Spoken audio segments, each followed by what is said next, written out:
Good morning twelfth class बच्चे। आज देखो न्यूमेरिकल रिफ्रैक्शन पे, ठीक है।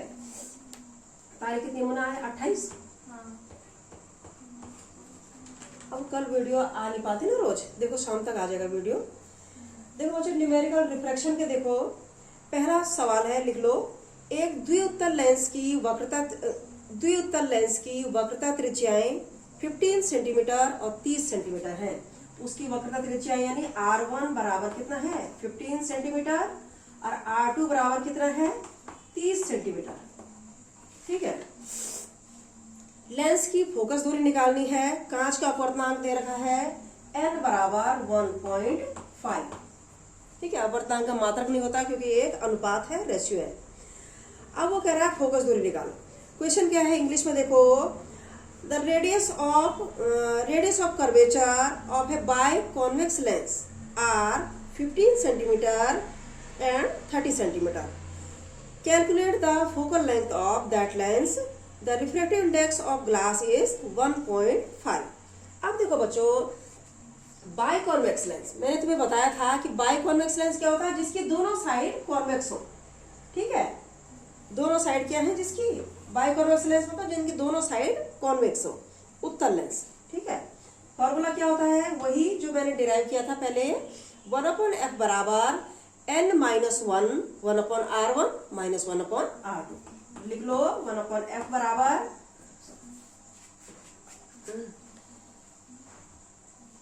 ये सही हट रहा है, 1/f equal to n-1 1/r1 - 1/r2।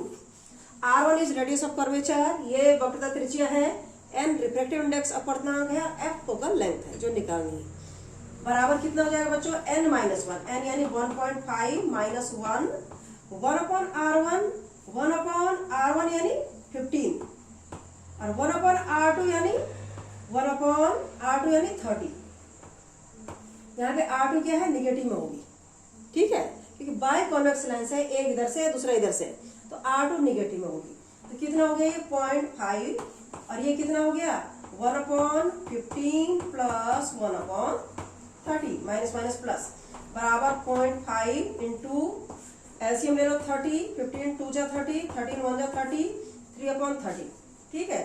3/30 यानी 1/10 यानी 0.5/10 यानी 0.5/10 किसकी वैल्यू आ रही है? 1/f की। तो इसलिए f क्या हो जाएगा? फोकल लेंथ 10/0.5, या ऊपर क्या करेंगे? 0.5 को 5 लिख दो तो ऊपर भी एक 10 से गुणा कर दो, 10 से नीचे गुणा करो, यहाँ 5 हो जाएगा, डेसिमल पॉइंट इधर चला जाएगा और यहाँ 100 हो जाएगा। तो कितना हुआ बच्चों?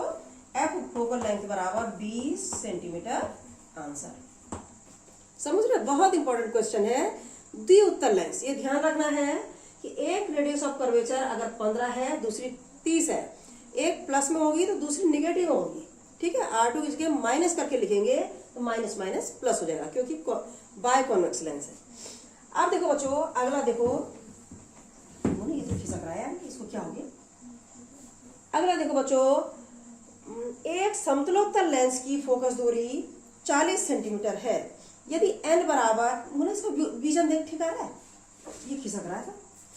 एक समतलोत्तल लेंस की फोकस दूरी 40 सेंटीमीटर है। यदि n बराबर 1.5 हो तो लेंस के पृष्ठ की वक्रता त्रिज्या निकालो। क्या कह रहा है वो? एक प्लेनो कॉन्वेक्स लेंस है, एक साइड प्लेन और दूसरी side convex. The focal length of A plano convex lens is 40 centimetre. If refractive index is 1.5, then calculate the radius of curvature of lens, ठीक है। इसी फॉर्मूले से निकलेगा। यही क्वेश्चन घुमा के है समझो, और बहुत इंपॉर्टेंट क्वेश्चन है बच्चों दोनों।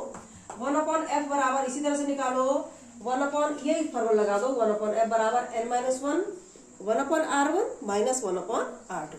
अब देखो क्या दे रखा है वो कह रहा समतलोत्तल लेंस की फोकस दूरी 40 है। फोकस दूरी की 1/f की जगह क्या लिख दोगे? 1/40 बराबर n-1, n 1.5 है, 1.5 - 1 1/r1 - 1/r2। एक रेडियस ऑफ कर्वेचर देनी थी, हाँ 1 देनी थी तो ठीक है, 1 निकाल रखिए, 1/r1 माइनस 1/r2।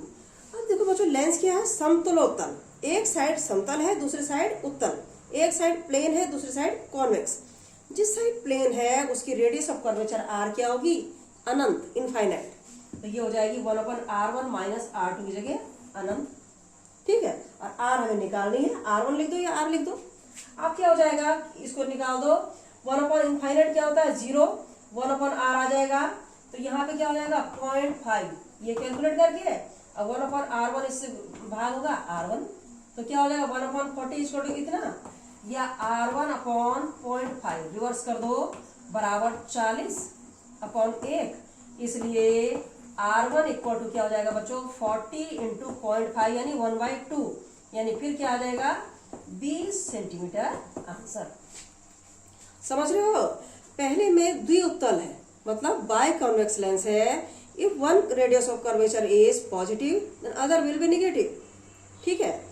दूसरे में समतलोत्तल है यानी प्लेन ऑफ कॉन्वेक्स लेंस है, if one radius of curvature is given और not here is not given, लेकिन दूसरी रेडियस ऑफ कर्वेचर समतल के कारण, प्लेन के कारण इनफाइनाइट होगी और 1/इनफाइनाइट 0 होता है, तो ये आ गया, ठीक है।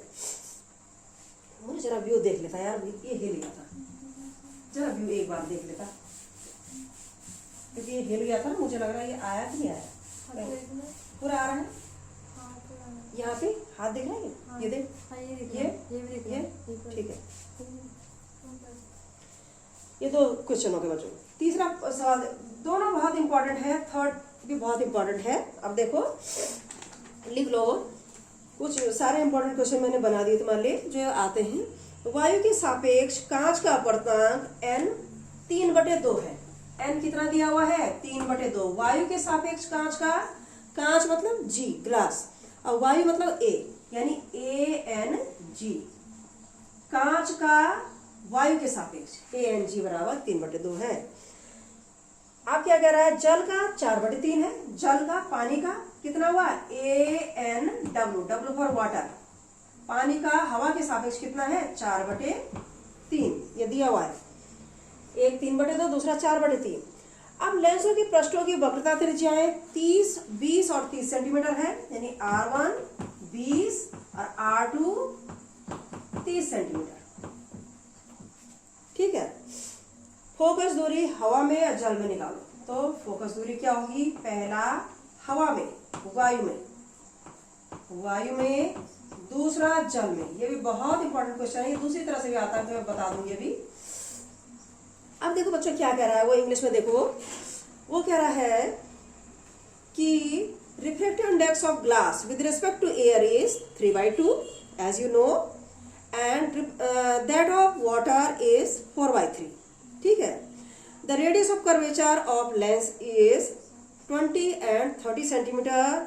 You have to calculate focal length in air, a second in water, ठीक है।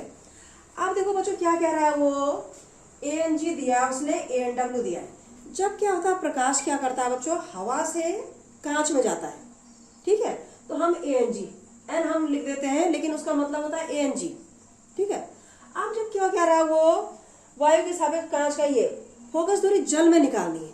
अब जल में निकालनी है, नहीं कांच को पानी में डुबेंगे, भाई कांच ऐसे रखा हुआ है, तो हमने N लिया, refractive index N, N means ANG है ना, ग्लास का विद रेस्पेक्ट टू एयर, हवा के सापेक्ष। लेकिन जब वो कह रहा है जल में फोकस दूरी निकालो, वाटर में, तो हम उस कांच को वाटर में डुबाएंगे।